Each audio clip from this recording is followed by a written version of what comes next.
پیارے بچوں، ایک دفعہ کا ذکر ہے کہ ایک جنگل میں سارے جانور بڑی ہنسی خوشی آپس میں زندگی گزار رہے تھے۔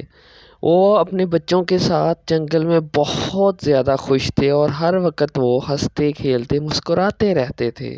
بندر کے بچے جو 4 دوست تھے، چاروں ایسے کھیلتے کھیلتے جنگل سے کافی دور چلے گئے۔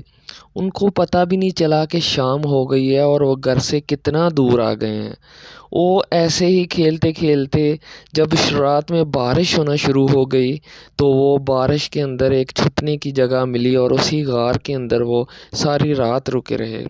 ساری رات بارش ہوتی رہی اور وہ اسی غار کے بالکل سامنے رہے۔ پیچھے جو ہے وہ سارے لوگ پریشان تھے۔ جب صبح ہوئی تو قوس قزح نظر آئی تو پھر وہ ادھر سے باہر نکلے تو وہ باہر نکل کے بہت زیادہ خوش ہوئے اور ان کے والدین بھی سارے ان کا انتظار کر رہے تھے، تو وہ ان کے ساتھ مل کر پھر وہ اپنے گھر واپس آ گئے ہنسی خوشی۔